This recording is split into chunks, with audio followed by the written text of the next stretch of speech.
Yeah, so DB's really messed up twice in 2 days here. So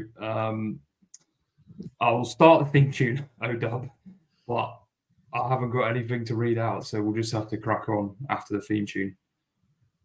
Right.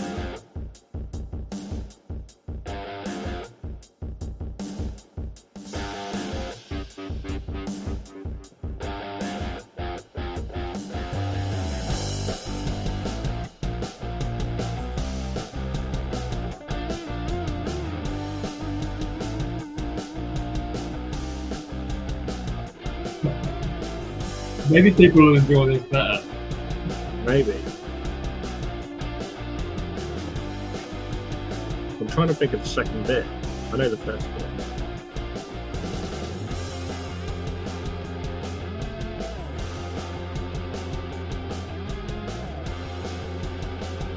bit. How long is this intro? It goes for quite a long time, but obviously the bit DB normally reads out is like only a certain, so I always end up stopping it when he gets to the dub. Yeah. So over to you, mate. DB's clearly not here.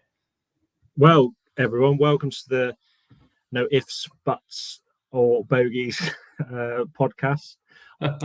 I'm getting mixed up with because the Football Ramble, another popular podcast, always goes like a podcast dedicated to the Premier League, but it won't be that because this is about golf. But that's what I've got made. If Buts Bogies podcast dedicated to the Premier League. But yeah, podcast all about golf, sponsored by Barretto Golf, the affordable, stylish clothing brand for all your golf wears. Something like that. Yeah, very good, mate. I think that'll do. Let's just get straight into it. DB. So, just for context, bit of a going to begin with this today because we're meant to record last night, which is Monday, 7:30. Every Monday is our usual slot because that's what time ODub can do. So we accommodate ODub, and last night DB missed the slot after saying he was available. And then almost an hour later, decided to message both of us in the group chat to say he had fallen asleep on the sofa. So he missed the original recording time, and now we're having to do this on Tuesday lunchtime, whilst me and ODub are two very hard-working professionals. We're doing it in our lunch hour, and DB couldn't attend. And this is our 20th podcast, and obviously I've never read out the script. I could have tried it from memory, but I know for a fact that he reads it out. So I had nothing to read, despite asking for it 3 times. He may well have fallen asleep again. It seems to be. He likes to think of himself as a high-level executive. When it comes down to it, he was asleep on the sofa with his teddy bear, while the 2 hard-working members of this podcast were primed and ready to go. Exactly. It's unfortunate. I was, some very choice words were said last night, which weren't recorded and won't be repeated. But we're both busy family men, and it's a shame when a certain member can't show the same commitment to the No Ifs, Putts, or Bogies podcast, sponsored by Barretto Golf. Agree, mate. I mean, it's probably a good starting point because I was also very tired yesterday, but I was still on time because me and DB were both abroad on the weekend in France at a wonderful wedding. We had a great weekend, and interestingly, we spent the weekend with your younger sibling, Mr. E-Dub. Shout out to E-Dub. And you also were invited, but you had other commitments, so you did not attend. Well, I'm taking my golf seriously, which we'll come to shortly. But we had a great time. The 3 of us and my partner, we spent the afternoon in Paris on Friday and the morning in Paris on Sunday. And then in between, we had to travel on Saturday to where the wedding was. So, yeah, all in all, a great weekend. It was good to catch up with young Edward and hear everything about him. So, yeah, we had a great time. So clearly neither of us played this weekend, but to keep up your commitment to your newfound hobby and to the podcast and the podcast content, I hear you went And I've seen actually some footage that you went to your local driving range, OW. I did, yeah. So I live in the Cheltenham area, and I went to Sheridan's Golf Centre. If any of you are interested, they've got a 9-hole course, but I think they've got 2 tee boxes. Yeah, kind of got all the lingo right, so you can play 18. Yeah, that's pretty cool. And there's like a golf fitness not massage, but like golf fitness rehab place. There's clubhouse, obviously. There's like an indoor putting area, and there's also a driving range, which is where I attended with our good mate Tom. Real ones will know his actual nickname, but shan't be said on the podcast because it's a family show. Yeah. So Tom, if you're listening, hi, welcome to sponsor the pod.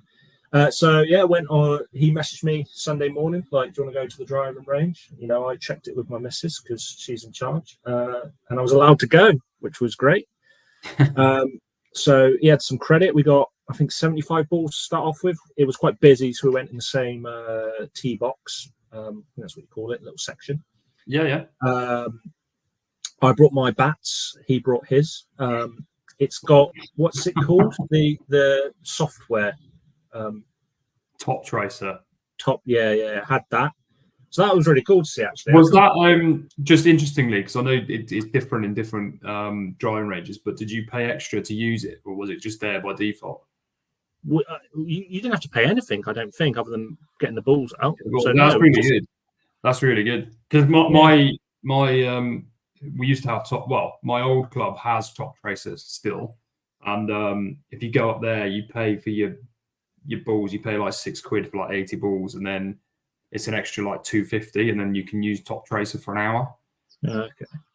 But that sounds like it's pretty good if you can just rock up and use it straight away.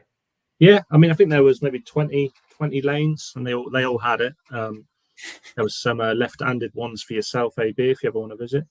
So I think, what do we do first? I think we did closest to the pin stuff. I don't actually have a driver yet, but I am in the market for a driver. So if any listeners want to message me and sell me one at a good price, I'm right-handed and I've got an absolute cannon on me, so bear that in mind. So I used Tom's driver for that. I've never swung a driver before.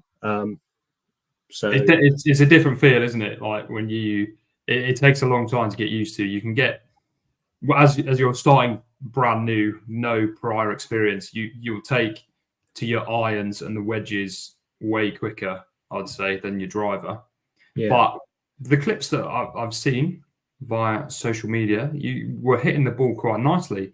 One clip I saw, you hit, was it an iron or was it the driver that you hit 200 and something yards? That was the driver, yeah. Yeah. So to hit your driver over 200 yards without ever really swinging one before is quite impressive, mate. Well, yeah, thanks. I appreciate that. Tom, who I went with, was very helpful. I mean, he's no pro, and I don't think his handicap's no higher than you or DB or lower, should I say. But he just gave me a few tips on like putting my weight through my front foot to stop me sort of veering off as I'm swinging. And also my grip. It's difficult to show on the video, but turning my right hand, which would be your left hand, more inwards to stop me naturally curving the club as I swing through. And even just those small things, I was hitting it straighter. I just need to get like more consistency in my loft and my range. And obviously I was still, slicing it and stuff. But even those two things, I was like concentrating on doing them, and I was doing it better and getting more distance. So you're feeling confident that you're going to be able to sort of commit to this game, and you're interested in learning, and you want to actively try and get better from this point? I'm really interested in, the learning and the technicalities of it, because something like rugby, you can get away with being fast and strong. You don't technically, to play at a decent level, you can be fast and strong. But with rugby, with golf, there's so many intricacies that I want to learn about, and I've been watching so much YouTube tutorials and that sort of thing, and TikToks. Yeah. So that was going to be like that's the main discussion for this week's pod, isn't it? Really, is just starting out as a brand new golfer. So obviously you're like at the very beginning. I think you've probably held your clubs twice, right? Yeah.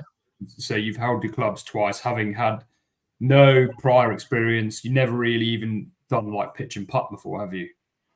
Anywhere? Yeah, once, like years ago. Yeah, so you're 33 years old and you've basically held golf clubs like 3 times. Is basically what I'm trying to get at, right? Yeah, that's a real accurate assumption, AB. Yeah, which is almost the same as me. Although I'm now sort of 4 years into my golfing career, shall we say? But when I started in 2020, after the old pandemic that everyone should be aware of, obviously in the UK, the first thing to open up was golf courses. So it was like the perfect opportunity to learn or to basically start the sport that I wanted to do for a long time. And so when I did it at that period in time, I would have been exactly the same. I think I probably played pitch and putt a few more times than you, but I'd never really had my own clubs and I'd never like actually played 9 holes par 3, let alone going and doing like an 18-hole course. So I guess from my experiences starting out at that point, I also got really keen on going to the driving range to practice. So I would say keep that up. I don't go so much these days because I basically I know how to get about the course. So doing the driving range is a real commitment, I guess. So when you start out, you're like super keen and you want to go and you want to get better. But then I found I was like, I didn't really have like structured practice when I was going to the driving range back in the day, and I was just trying to improve yardages, I guess. I was just basically rocking up, tipping the bucket upside down, and trying to smack the living daylights out of all my balls. And so I guess from that, I would recommend you to not do that. And if you're saying Tom was giving you some sort of tips, and you think you've got a few bits and pieces to work on, then go to a driving range with a bit of structure in your mind and an idea about what you want to practice. Yeah, I want to get to the stage because we did a few iron shots where we played as you know, that software you can play a course, and we did a couple of holes of Olympic French French course. We did that, so obviously that's a variation of irons and wedges towards the end.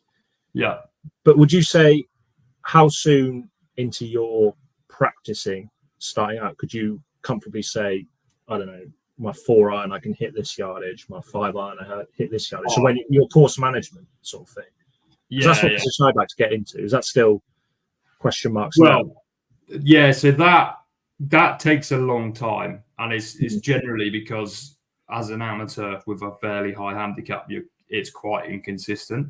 Yeah. I've played 3 out of 4 years that I've been playing this game without any sort of assistance in terms of yardages as well. So by assistance, I mean you can get a rangefinder, so where you have something in your pocket, and wherever you've hit your ball, you can search for the pin, and it will tell you how far away it is. And then you can also get tech nowadays, so you can do it. Some of yours, like scorecard apps, can do it. I know DB uses Golf Gamebook, and you can do that in that app. But last year for my birthday, so last September, I got myself a Garmin golf watch, and that changed my game completely, knowing the yardages, and being real specific. The previous sort of 2 or 3 years, I was just doing it by eye and thinking, okay, or asking if you're playing with a mate. Generally, someone in your group will have some way of telling you how far away it is. Yeah. So you can get some sort of guidance, but then, it's just doing it by eye and then a bit of guesswork in terms of picking out which club to use. But I'm kind of like you. I like to. Well, I think it's similar to how you wanted it. You like the technicalities of things, and you probably like problem solving and finding things out yourself.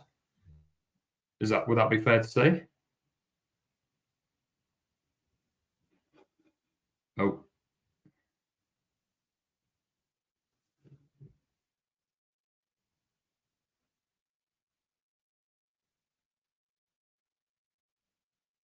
Yeah. You know, mate, it's cut out loads. I don't know whether I've heard any of that. I was saying anything, but it did that last night, didn't it? I got to the problem solving bit. Fuck's sake. Right. So yeah, I was saying, would it be fair to say that you like to? Do you think you're going to get lessons, basically? I think eventually I'm going to have to, aren't I? I can't just. You can't just be self-taught, really, can you? Well, you can and you can't, because there's a lot of material out there nowadays, on YouTube, on social media. You know, you can go and find tutorial videos, and then if you've got the sort of drive of figuring it out yourself, you can take those sort of tips and drills to the driving range and learn the game yourself. Yeah. And that's part of the bit that I enjoy, because the odd time where I've had lessons, which has been very minimal, I had 3 or 4 before I'd played 18 holes. Okay. And so I came from a cricket background. And so my initial stance, let's say, was very much in the shape of how you would stand to bat. So I had a few corrective pointers from the guy that was giving me the lesson right back at the beginning when I started. So like grip and just how I should have my stance. And then he was just like, just go and play 18 holes and just crack on. And when you want to come back and work on something specific, then come back. And I've just never been back, because I've just enjoyed playing the game. And then if I know that I'm having an issue with something, I kind of understand why I'm having the issue. And then I like to try and figure it out under my own sort of steam, basically. Yeah. But it's not necessarily a recommended method. So yeah, it would just be interesting to understand whether I would recommend getting lessons, because you're at the very, very beginning. So it would prevent you from getting into bad habits early on, because if you get into a consistency of hitting the ball and having a setup, that then if you were to get lessons in like a year's time and you find everything that you were doing is wrong, it's so much harder to like undo that feel. Yeah, and you'll have to work so much harder to correct what you've been told. So I think it would definitely be a good idea to get, like, usually professionals will let you book like a deal, so you can get like 6 lessons for like a certain price. So I recommend you should go and do that, and then see how you get on.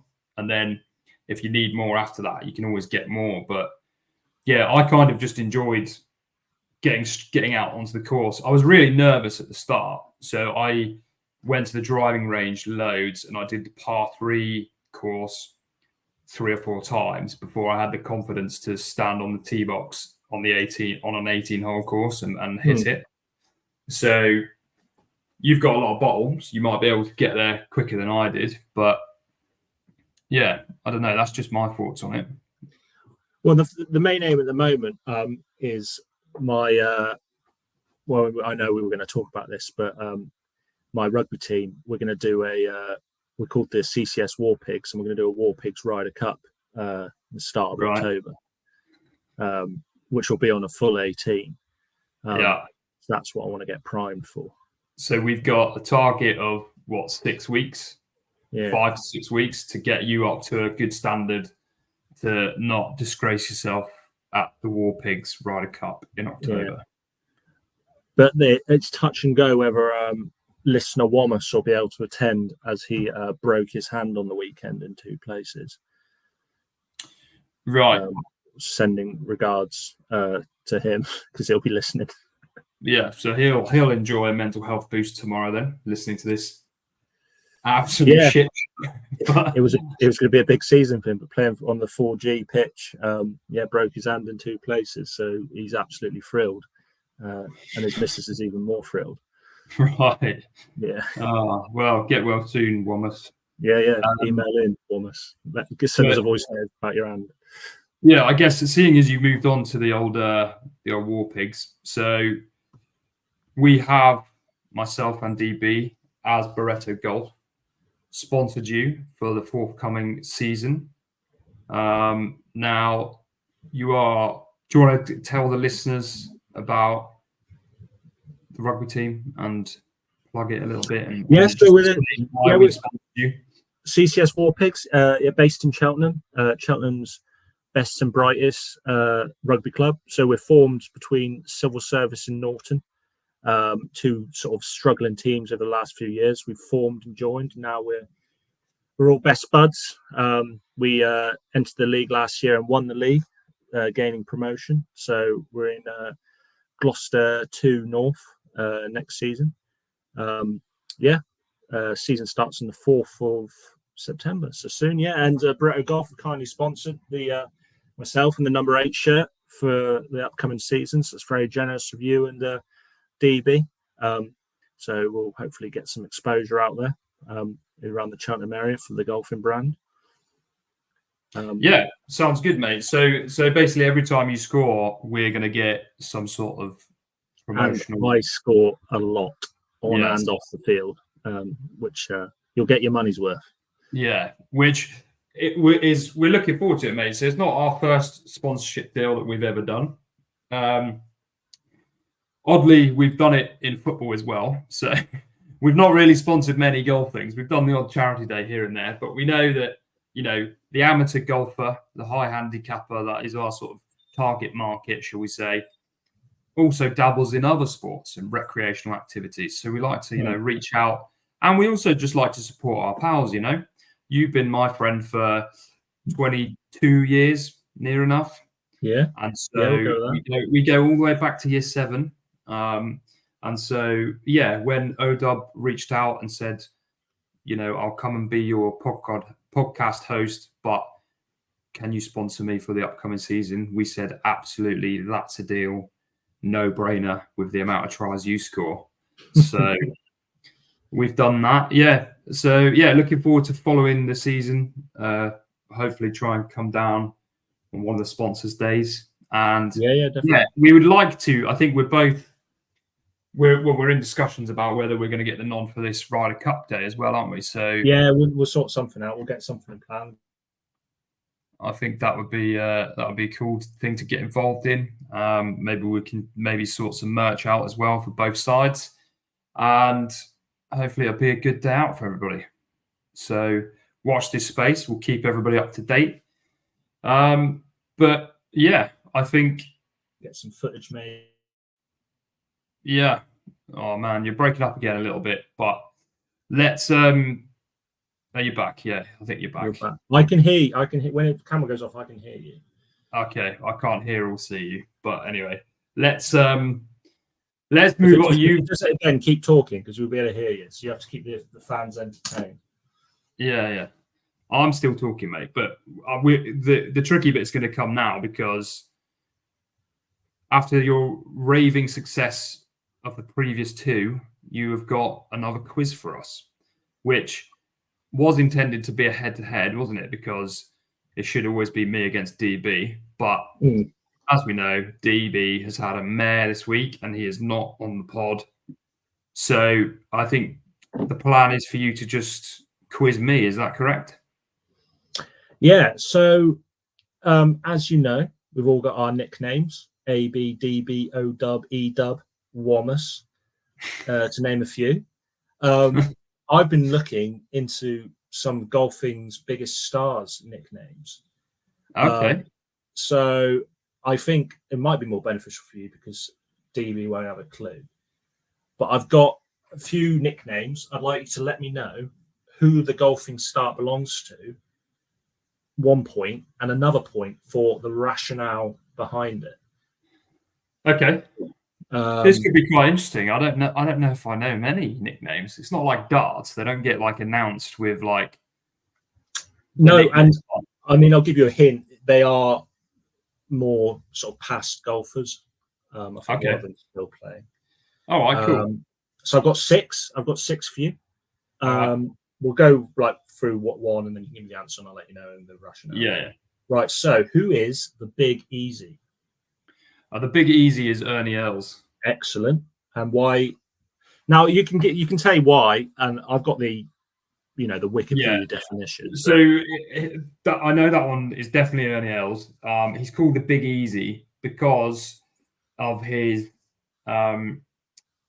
swing. So his swing is real smooth and effortless, and also I think it's because his initials both begin with E, so it's kind of just like a bit of alliteration there as well. So if you watch him swing, I saw a video the other day on socials actually where it was before one of the PGA Champions Tour events, and he was warming up on the driving range, and everyone was just crowded around because he was just like a metronome, and it was just effortless. And I think about like the amount of effort I put into my swings, and I just think, why can't I swing like this guy? Because he just looks like he's not doing anything. But that's my answer. Yeah, that's right. Yeah, 2 points. Yeah, for his physique and fluid golf swings is what Wikipedia says. Perfect. So, who was question number 2? AB. Who was the Great White Shark? The Great White Shark, ODub, is Greg Norman. Yeah. Now, chairman of Live Golf. But yeah, that's quite an easy one. He has white hair and he's from Australia. Yeah, that's it. 4 points. Yeah, Great White Shark. He now also has he has his own clothing brand, much like me and DB, and his logo is a shark. Yeah, that's ideal when you've been coined that nickname, when the Great White Shark, and then you can build a golf. Yeah. So you say his hair, size, aggressive golf style, and his birthplace Australia, which is home to the native animal. Yeah, good stuff. You're doing well, eh? You're doing well. Yeah, I'm doing better than I thought. When you say them, then it comes to me. But off the top of my head, I can't think of many. But let's see how. Can you tell me who Popeye is? Popeye. That's a great one. I don't think I've ever heard of that in golf. Popeye. Who would be Popeye? Popeye. No. Can you give me initials? PC. PC. Oh, Paul Casey. Paul Casey, yeah. Yeah. Okay, now that you've said that, it's called Popeye because he's a bit of a funny shape. Not to diss him or anything, but his arms are massive and his legs are massive, but he's not that tall. Yeah. That's exactly the size of his forearms, Popeye. Yeah. Okay. I've not heard of that before. That's quite funny, but if you with the initials, I won't get any points there, but that's funny, that one. Yeah. Interesting fact, he was born in Cheltenham. Oh, lovely. My neck of the woods. Feeling you might get the next one, or the next few actually, but maybe not the rationale. The Black Knight. The Black Knight is Mr. Gary Player. Yeah, that's right. Because he used to wear all black. But why did he wear all black? Again, so I don't know for sure, but he is South African, and he's quite a political bloke, and he probably, I'm guessing, but he probably wore all black as a stand against apartheid, perhaps. Well, that would actually be a really good reason. That's not the reason that okay, fine. It's from a TV series called Paladin, where the hero wore all black. And his father said he needed a trademark, so he should use that. Right, okay, it's fine. But my answer's better, but yeah. Yeah, there may be political undertones, but that is what there's a few sources that say that, to be fair, reference Paladin. So I've never seen Paladin. I don't think it's on Netflix, but there we are. Right. AB, can you tell me who the king was? The king? Yeah.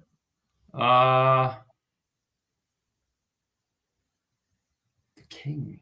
Oh, sorry, it's Arnold Palmer. Yeah, it's Arnold Palmer. Yeah, sorry. You're a lot better than this than you thought. You should never doubt. Yeah, sorry, I was a bit slow there, but yeah, it's Arnold Palmer. Because he, what was he called the king? Well, at the time when golf first started getting massive in the late 50s, early 60s, he was the best player. So that's pretty much it. His prowess on the golf course, as well as his unfailing sense of kindness and thoughtfulness. Sounds a bit like me, to be honest, isn't it? Yeah. Lovely. Right, and the final one, question 6, the Golden Bear. So I knew that was going to come because that was going to be my answer, and then in my head I thought that's not the Golden Bear's Jack Nicklaus. I was close to saying that for the king, but then I remembered. So yeah, the Golden Bear, golden because of his hair color, and he was quite a decent sized chap, but like a lovable character. So there was a connotation to him being bear-like. Sandy locks, formidable frame, and a deep-pitched voice. Yeah, there we go. That's why his name is the Golden Bear. It is interesting to maybe because of the popularity of golf, perhaps darts. Perhaps they've moved away from the nicknames. But what's DeChambeau? Isn't he the scientist or something? Yeah, I think he might have a few, but. Yeah, he used to be when he first came onto the tour. There was, a lot of chat about him being nicknamed the scientist. I don't know if it was. It seems like a very livy thing to do, doesn't it? To give players nicknames. Yeah, it's a random one. I don't think like for example, Scotty has a nickname. I don't think Xander has a nickname. Rory is just known as Roars. Yeah, they're mostly like just shortened versions of their names nowadays. So, yeah, maybe bring back the nickname. That could be quite a cool addition to when you're on the tee box to when they announce your names, like have your nickname in there as well. Maybe we could do a future episode where maybe we give current professionals nicknames and the reasons why, and maybe see if they like him or the listeners like him. Yeah, good idea, mate. Good idea. I mean, we've got our nicknames, AB, ODub, so yeah, but they are just abbreviations of our actual names. All right. Well, no, that was a good quiz again, mate. You're really adapting to this quizmaster role. Thanks. I love a quiz. Maybe you can ask me a quiz one day. Yeah. Really well, I do like to think that the quiz is like an educational part of the podcast as well. So we like to share some knowledge. I did quite well there, so I did better than the terminology one last week. So I've redeemed myself slightly. Yeah, I think you got 10 points, maybe. Yeah. Just he didn't get Paul Casey's rationale. Oh no, you did. Sorry. I got the rationale, but you gave me the names. Gary Player's Paladin, 11 names. Nice. All right, mate. Very good. Very good. Well, I think somehow we've got through that. DB's obviously not here once again, and it caused a bit of faff at the beginning, and ODub had some tech issues throughout the middle. But thanks for sticking with us if you're still here. We want to keep the pods going, so like, subscribe, share, send us in your questions. If you've got topics that you want us to cover or anything like that, let us know. Pass the pod, share the love, and hopefully get another one in the bank for you next week. Yeah. Thanks for listening, guys. As DB's not here, we don't have a country update, but if we can manage to get him out of bed next time, we'll let you know. But thanks for listening, guys, and stay tuned next week.